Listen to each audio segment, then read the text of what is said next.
Iya, halo, assalamualaikum warahmatullahi wabarakatuh. Jumpa lagi bersama channel saya Master Golden. Selamat pagi guys, di hari Minggu yang ceria ini. Selamat siang juga, selamat sore, selamat malam, dan selamat kapanpun Anda nonton. Yang jelas saya selalu doakan Anda dalam kondisi terbaik ketika nonton ini. Baik itu habis kerja, habis istirahat, habis piknik, yang jelas bisa mungkin menambah wawasan Anda atau kita sama-sama belajar bareng dalam setiap konten hari-hari Master Golden. Dan saya selalu ingatkan jangan lupa madang. Nera madang semaput. Woyo. Pada konten kali ini, dimana perkontenan kali ini kita akan membahas sesuatu yang cukup ciamik, lumayan menarik, dan bahasan ini juga menjadi perbincangan yang cukup layak diperbincangkan. Karena di sisi lain dalam sebuah perbatuan juga ada ibarat kata kelas permata, kelas akik, kelas-kelas yang lainnya ya. Ada kelas unik, antik, langka, kelas perjimatan. Apa itu tergantung budaya di mana batu itu dinikmati.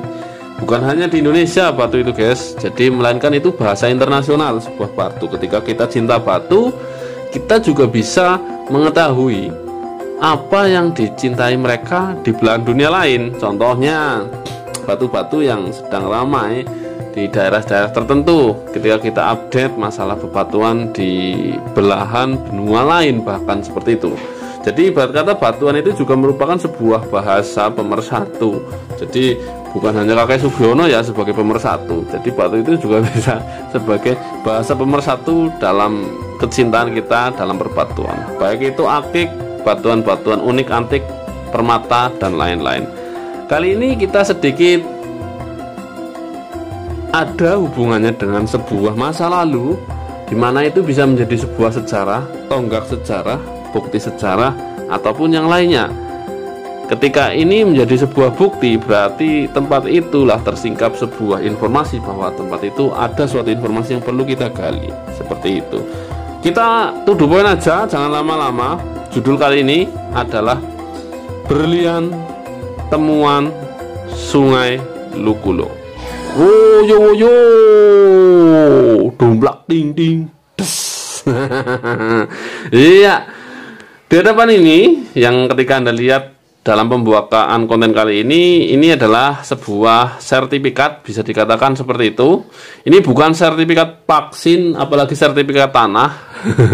Yang sertifikat vaksin konon katanya nggak bisa buat utang bank ya. Tak kira sertifikat vaksin udah disuntik 2 kali, ada sertifikatnya namanya sertifikat vaksin, ternyata nggak bisa buat utang bank. Ketika tanya sama pegawai bank, malah mendelik.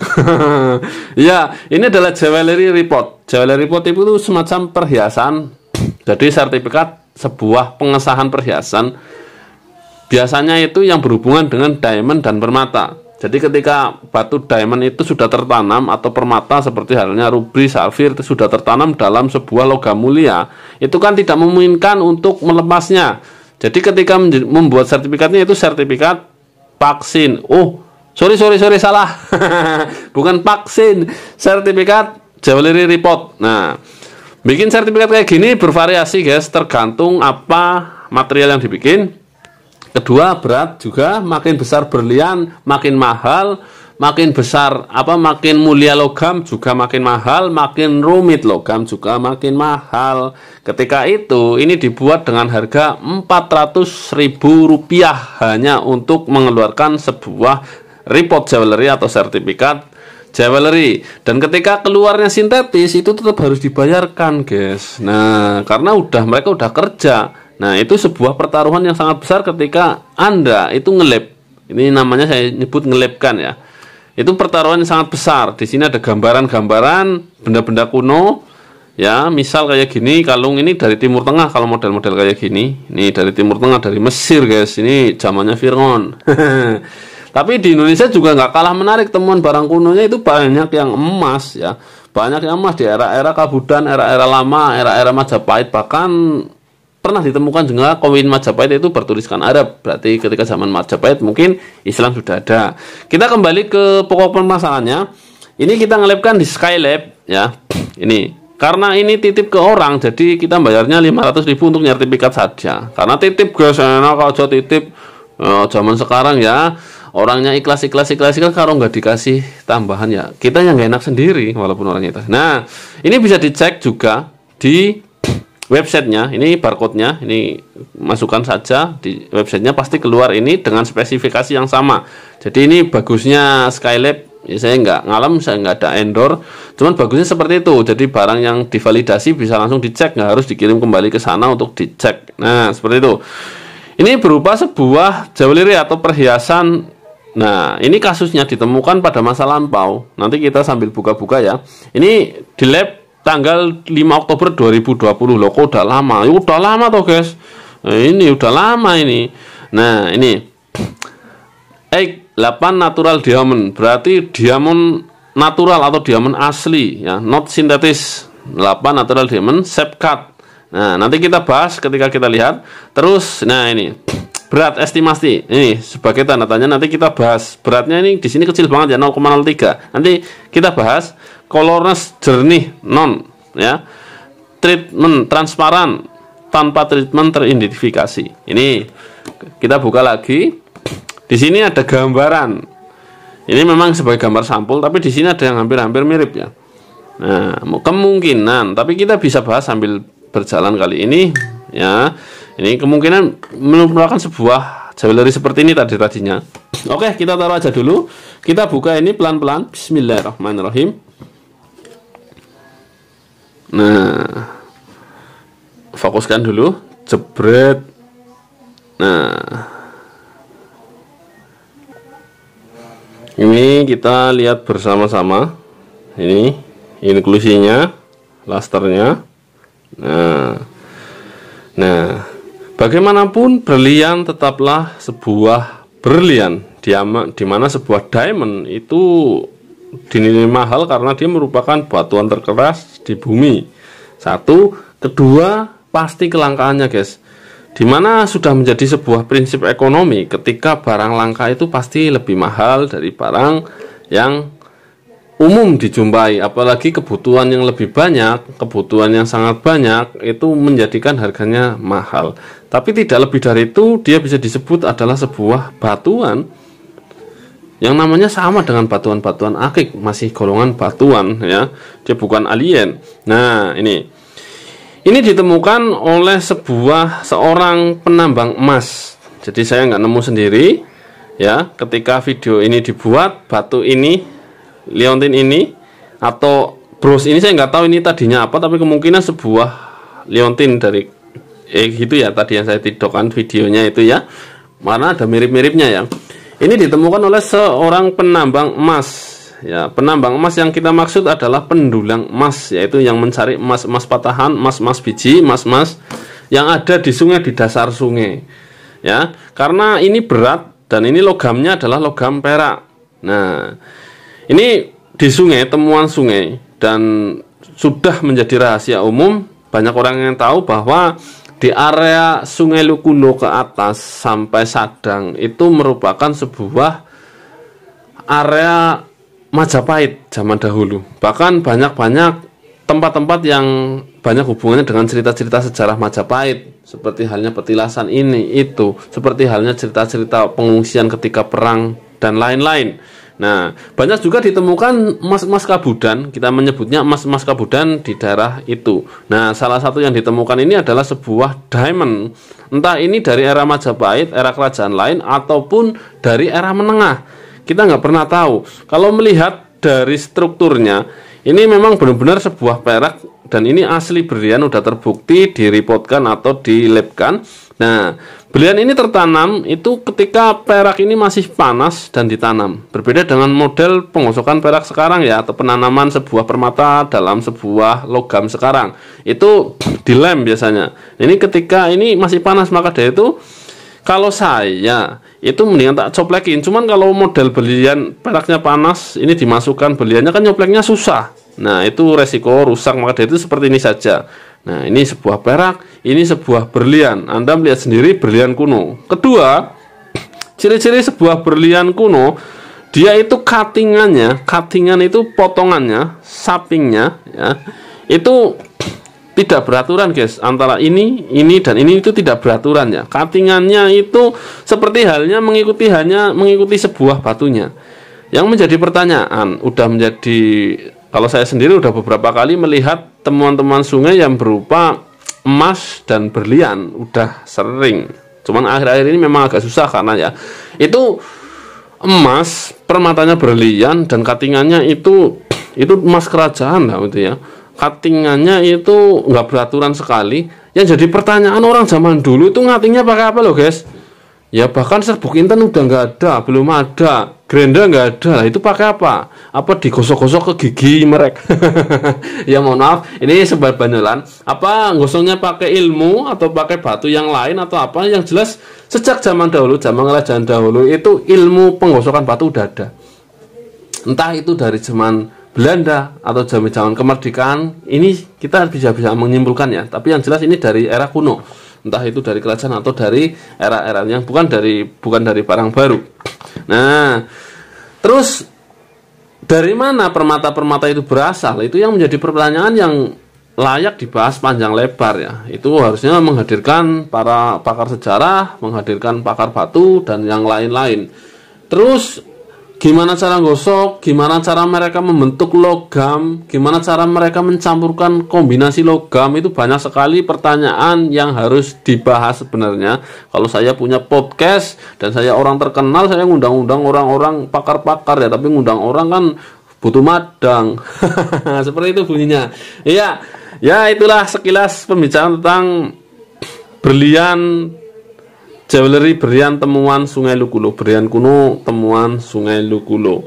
Jadi sebenarnya masih banyak sekali pembahasan, tapi kita mau bahas temuan yang lain dulu guys, biar nggak terlalu lama dan nggak ketinggalan ya. Bukan hanya ini yang akan saya bahas, ini jelas sudah menjadi milik orang.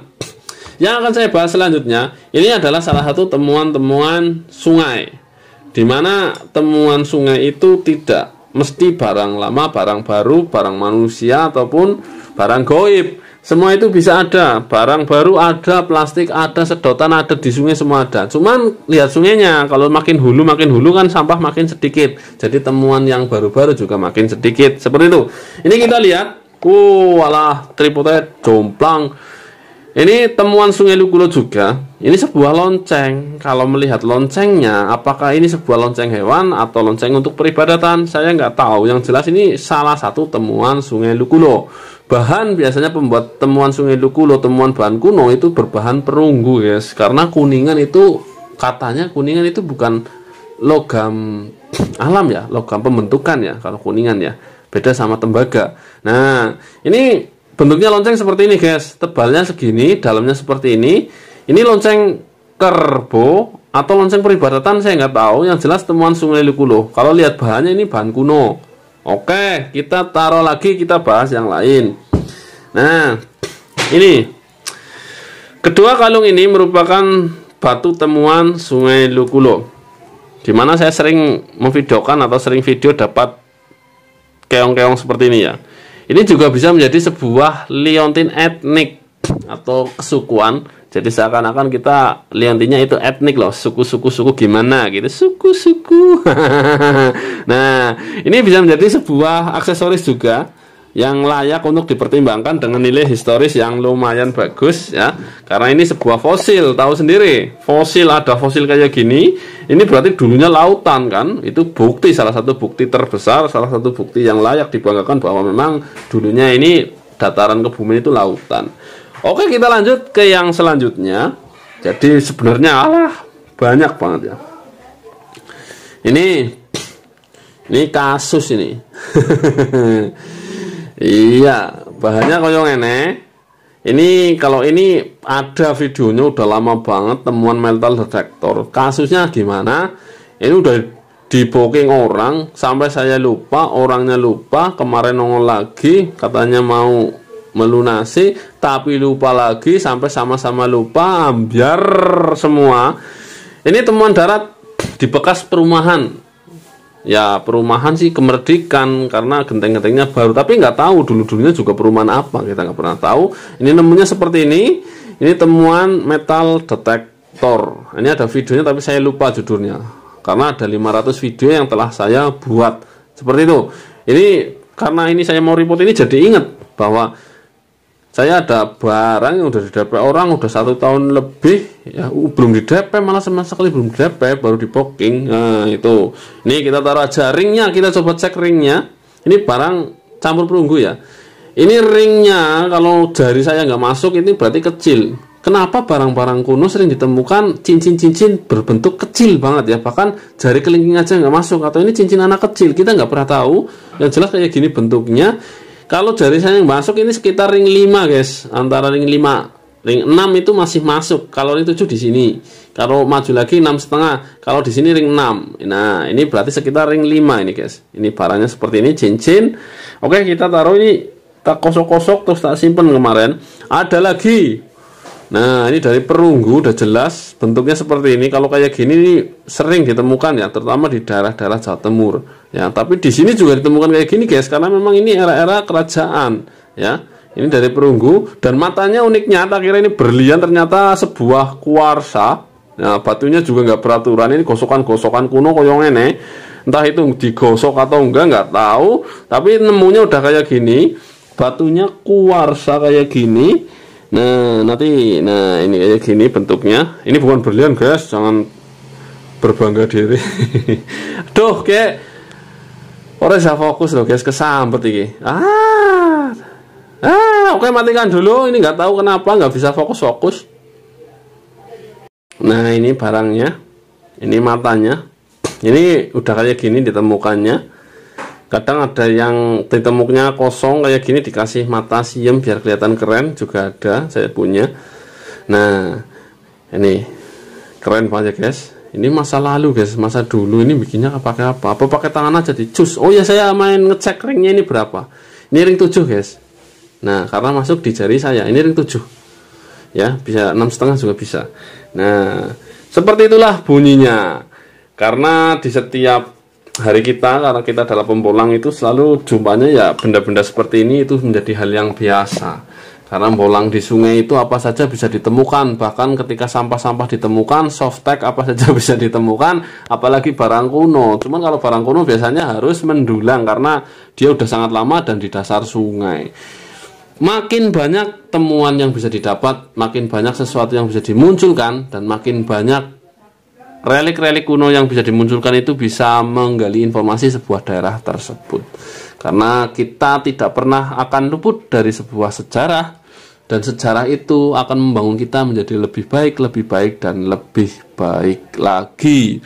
Bersama channel saya Master Golden, saya selalu doakan Anda, sahabat MG di seluruh Nusantara, untuk dilimpahkan rezeki dan keberkahan, dan selalu dipanjangkan umur, dan jangan lupa madang. Ramadhan semaput. Wassalamualaikum warahmatullahi wabarakatuh. Salam para petualang semua. Mantap, cus. Woyo woyo.